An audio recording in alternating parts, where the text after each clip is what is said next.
Selamat beraktivitas. Semoga hari ini lebih baik daripada hari-hari sebelumnya. Kita renungkan firman Tuhan di dalam 1 Korintus pasal ke-14. Kejarlah kasih itu dan usahakanlah dirimu memperoleh karunia-karunia roh, terutama karunia untuk bernubuat. Siapa yang berkata-kata dengan bahasa roh tidak berkata-kata kepada manusia tetapi kepada Allah, sebab tidak ada seorang pun yang mengerti bahasanya. Oleh roh ia mengucapkan hal-hal yang rahasia. Tetapi siapa yang bernubuat, ia berkata-kata kepada manusia, ia membangun, menasihati, dan menghibur. Siapa yang berkata-kata dengan bahasa roh, ia membangun dirinya sendiri. Tetapi siapa yang bernubuat, ia membangun jemaat. Aku suka supaya kamu semua berkata-kata dengan bahasa roh, tetapi lebih daripada itu supaya kamu bernubuat, sebab orang yang bernubuat lebih berharga daripada orang yang berkata-kata dengan bahasa roh, kecuali kalau orang itu juga menafsirkan sehingga jemaat dapat dibangun. Jadi saudara-saudara, jika aku datang kepadamu dan berkata-kata dengan bahasa roh, apakah gunanya itu bagimu?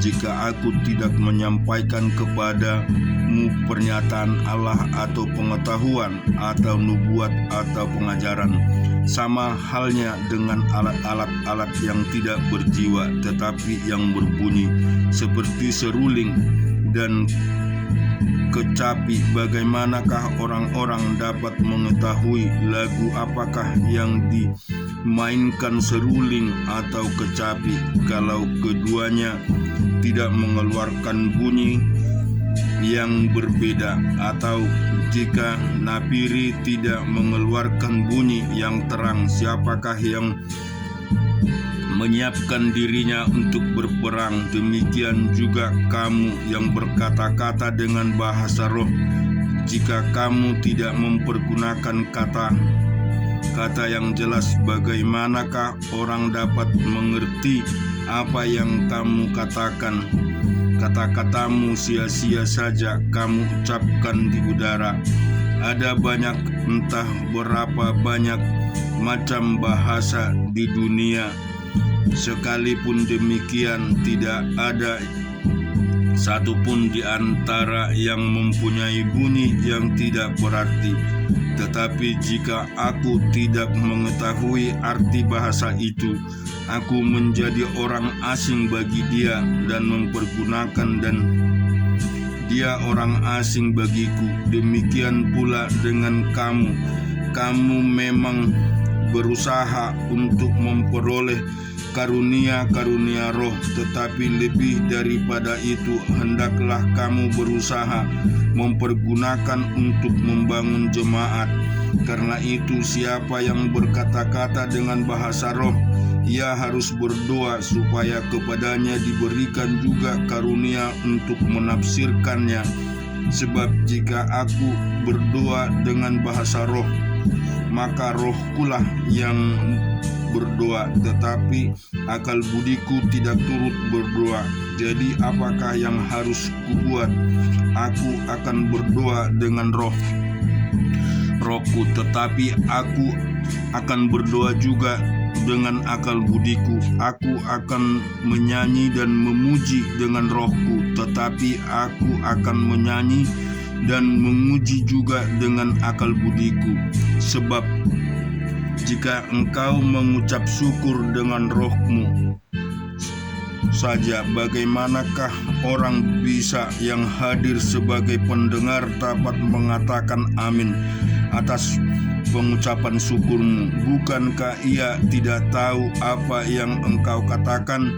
Sebab sekalipun pengucapan syukurmu itu sangat baik, tetapi orang lain tidak dibangun olehnya. Aku mengucap syukur kepada Allah bahwa aku berkata-kata dengan bahasa roh lebih daripada kamu semua. Tetapi dalam pertemuan jemaat Aku lebih suka mengucapkan 5 kata yang dapat dimengerti untuk mengajar orang lain juga daripada beribu-ribu kata dengan bahasa roh. Saudara-saudara, janganlah sama seperti anak-anak dalam pemikiran. Jadilah anak-anak dalam kejahatan, tetapi orang dewasa dalam pemikiranmu. Dalam hukum Taurat ada tertulis, oleh orang-orang yang mempunyai bahasa lain dan oleh mulut-mulut orang asing, aku akan berbicara kepada bangsa ini. Namun demikian mereka tidak akan mendengarkan aku, firman Tuhan.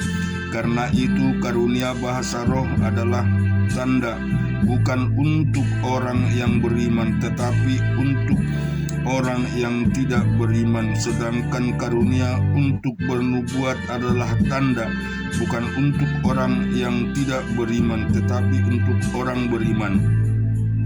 Jadi kalau seluruh jemaat berkumpul bersama-sama dan tiap-tiap orang berkata-kata dengan bahasa roh, lalu masuklah orang-orang luar atau orang-orang yang tidak beriman, tidakkah akan mereka katakan bahwa kamu gila? Tetapi kalau semua bernubuat, lalu masuk orang-orang yang tidak beriman atau orang baru, ia akan diyakinkan oleh semua dan diselidiki oleh semua. Segala rahasia yang terkandung di dalam hatinya akan menjadi nyata, sehingga ia akan sujud menyembah Allah dan mengaku, sungguh Allah ada di tengah-tengah kamu. Jadi bagaimana sekarang saudara-saudara? Bila manakah kamu berkumpul, hendaklah tiap-tiap orang mempersembahkan sesuatu, yang seorang bermazmur, yang lain pengajaran atau pernyataan Allah, atau karunia bahasa roh, atau karunia untuk menafsirkan bahasa roh. Tetapi semuanya itu harus dipergunakan untuk membangun. Jika ada yang berkata-kata dengan bahasa roh, biarlah 2 atau sebanyak-banyaknya 3 orang, semua demi orang seorang, dan harus ada seorang lain untuk menafsirkannya. Jika tidak ada orang yang dapat menafsirkannya, hendaklah mereka berdiam diri dalam pertemuan jemaat dan hanya boleh berkata-kata kepada dirinya sendiri dan kepada Allah. Tentang nabi-nabi, baiklah 2 atau 3 orang di antaranya berkata-kata dan yang lain menanggapi apa yang mereka katakan. Tetapi jika seorang lain yang duduk di situ mendapat pernyataan, maka yang pertama itu harus berdiam diri, sebab kamu semua boleh bernubuat seorang demi seorang, sehingga kamu semua dapat belajar dan beroleh kekuatan. Karunia nabi takluk kepada nabi-nabi, sebab Allah tidak menghendaki kekacauan tetapi damai sejahtera. Sama seperti dalam semua jemaat orang-orang kudus, perempuan-perempuan harus berdiam diri dalam pertemuan-pertemuan jemaat, sebab mereka tidak diperbolehkan untuk berbicara. Mereka harus menundukkan diri, seperti yang dikatakan juga oleh hukum Taurat. Jika mereka ingin mengetahui sesuatu, baiklah mereka menanyakan kepada suaminya di rumah, sebab tidak sopan bagi perempuan untuk berbicara dalam pertemuan jemaat. Atau adakah firman Allah mulai dari kamu, atau hanya kepada kamu sajakah firman itu tentang datang? Jika seorang menganggap dirinya nabi atau orang yang mendapat karunia rohani, ia harus sadar bahwa apa yang kukatakan kepadamu adalah perintah Tuhan. Tetapi jika ia tidak mengindahkannya, janganlah kamu mengindahkan dia. Karena itu saudara-saudaraku, usahakanlah dirimu untuk memperoleh karunia untuk bernubuat, dan jangan melarang orang yang berkata-kata dengan bahasa roh, tetapi segala sesuatu harus berlangsung dengan sopan dan teratur. Kita renungkan kebenaran firman Tuhan di Yesaya 62. Oleh karena Sion aku tidak dapat berdiam diri, dan oleh karena Yerusalem aku tidak akan tinggal tenang sampai kebenarannya bersinar seperti cahaya dan selamanya menyala seperti sulu. Maka bangsa-bangsa akan melihat kebenaranmu, dan semua raja akan melihat kemuliaanmu, dan orang-orang akan menyebut engkau dengan namamu, nama baru yang akan ditentukan oleh Tuhan sendiri. Engkau akan menjadi mahkota keagungan di tangan Tuhan, dan serban kerajaan di tangan Allahmu. Engkau tidak akan disebut lagi yang ditinggalkan suami, dan negerimu tidak akan disebut lagi yang sunyi, tetapi engkau akan dinamai yang berkenan kepadaku, dan negerimu yang bersuami, sebab Tuhan telah berkenan kepadamu.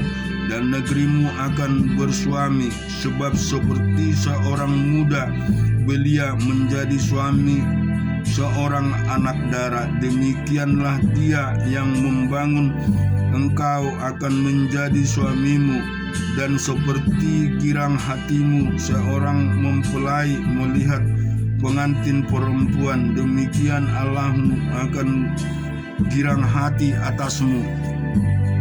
Di atas tembok-tembokmu, hai Yerusalem, telah kutempatkan pengintai-pengintai sepanjang hari dan sepanjang malam, maka tidak akan pernah berdiam diri. Hai kamu yang harus mengingatkan Tuhan kepada Sion, janganlah kamu tinggal tenang, dan janganlah biarkan dia tinggal tenang sampai ia menegakkan Yerusalem, dan sampai ia membuatnya menjadi kemasyhuran di bumi. Tuhan telah bersumpah demi tangan kanannya, demi tangan kekuatannya, sesungguhnya aku tidak akan memberi gandummu lagi sebagai makanan kepada musuhmu, dan sesungguhnya orang-orang asing tidak akan meminum air anggurmu yang telah kau hasilkan dengan bersusah-susah, tetapi orang yang menuainya akan memakan juga dan akan memuji-muji Tuhan, dan orang-orang mengumpulkan akan meminumnya juga di pelataran-pelataran tempat kudusku. Berjalanlah melalui pintu-pintu gerbang, persiapkanlah jalan bagi umat, bukalah jalan raya, singkirkanlah batu-batu, tegakkanlah panji-panji untuk bangsa-bangsa, sebab inilah yang telah diperdengarkan Tuhan sampai ke ujung bumi. Katakanlah kepada putri Sion, sesungguhnya keselamatanmu datang, sesungguhnya mereka yang menjadi upah jerih payahnya ada bersama-sama di dalam dia, dan mereka yang diperolehnya berjalan di hadapannya. Orang akan menyebutkan mereka bangsa kudus, orang-orang tebusan Tuhan, dan engkau akan disebutkannya dicari kota yang tidak ditinggalkan. Dan kita juga renungkan firman Tuhan di dalam Yeremia 43. Yeremia 42. Kemudian datanglah semua perwira tentara, di antaranya Yohanan dan Kareah dan Azara bin Hosaya, beserta seluruh rakyat dari yang kecil sampai kepada yang besar. Dan mereka berkata-kata kepada Nabi Yeremia, biarlah kiranya permohonan kami sampai di hadapan-Mu. Berdoalah untuk kami kepada Tuhan Allah-Mu untuk seluruh sisa itu, sebab dari banyak orang yang sedikit saja kami yang tinggal, seperti yang Kau lihat dengan mata-Mu sendiri. Semoga Tuhan Allah memberitahukan kepada kami jalan yang harus kami tempuh dan apa yang kami lakukan. Jawab Nabi Yeremia kepada mereka, permohonan-mu sudah kudengar. Lihat, aku akan berdoa kepada Tuhan Allah-mu seperti yang kuminta itu, dan segala firman yang diberi Tuhan sebagai jawab akan kuberitahukan kepadamu, sepatah kata pun tidak akan kudiamkan kepadamu. Berkatalah mereka kepada Yeremia, biarlah Tuhan menjadi saksi yang benar dan yang dapat dipercaya terhadap kami, jika kami tidak berbuat menurut segala firman yang disuruh Tuhan Allah-mu kusampaikan kepada kami, maupun baik ataupun buruk. Kami akan mendengar suara Tuhan Allah kita yang kepadanya kami mengurus Engkau supaya keadaan kami baik, oleh karena kami mendengarkan suara Tuhan Allah kita. Sesudah 10 hari datanglah firman Tuhan kepada mereka. Lalu Yeremia memanggil Yohan bin Karean dan semua perwira tentara yang ada bersama-sama dengan dia, dan seluruh rakyat dari yang kecil sampai kepada yang besar. Berkatalah ia kepada mereka, beginilah firman Tuhan Allah Israel, yang kepadanya kamu telah mengutus aku untuk menyampaikan permohonan ke hadapannya. Jika kamu tinggal tetap di negeri ini, maka aku akan membangun dan tidak akan meruntuhkan kamu, akan membuat kamu tumbuh dan tidak akan mencabut kamu, sebab aku menyesal telah mendatangkan malapetaka kepadamu. Janganlah takut kepada Raja Babel yang kamu takuti itu. Janganlah takut kepadanya. Demikianlah firman Tuhan, sebab aku menyertai kamu untuk menyelamatkan kamu dan untuk melepaskan kamu dari tangannya. Aku akan membuat kamu mendapat belas kasihan, sehingga ia merasa belas kasihan kepadamu dan membiarkan kamu tinggal di tanahmu. Tetapi jika kamu tidak mau mendengarkan suara Tuhan Allahmu dengan mengatakan, kami tidak mau tinggal di negeri ini, sebab pikirmu tidak kami mau pergi ke negeri Mesir, di mana kami tidak akan mengalami pertempuran, tidak akan mendengar bunyi sangkakala, dan tidak akan menderita kelaparan. Di sanalah kami akan tinggal. Maka dengarkanlah sekarang firman Allah, hai sisa Yehuda. Beginilah firman Tuhan semesta alam Allah Israel. Jika kamu sungguh-sungguh berniat hendak pergi ke Mesir, dan memang kamu pergi dan tinggal sebagai orang asing di sana, maka pedang yang kamu takuti itu akan menimpa kamu di negeri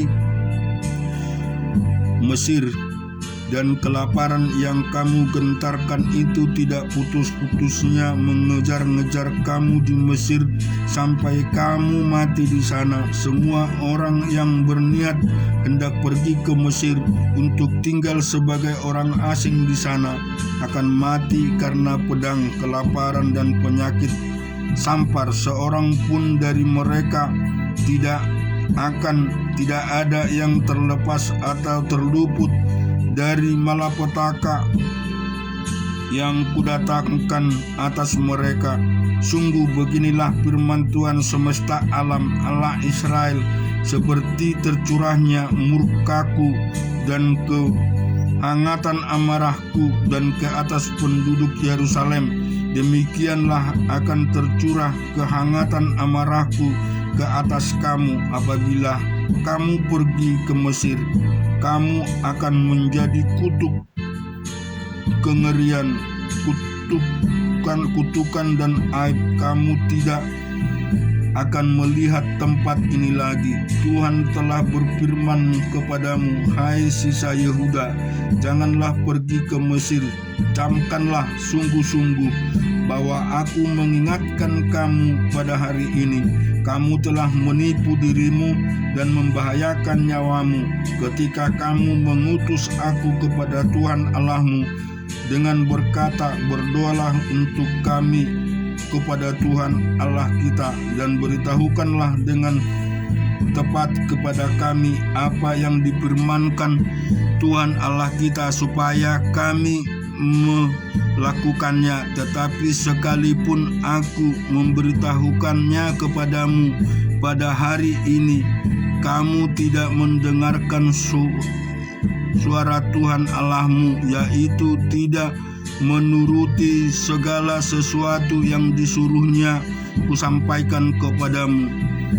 Oleh sebab itu, camkanlah sungguh-sungguh bahwa kamu akan mati karena pedang, kelaparan, dan penyakit sampar di tempat yang kamu rindukan untuk tinggal sebagai orang asing. Amin. Tuhan kiranya memberkati kita. Biarlah firman ini menjadi pelita hidup kita.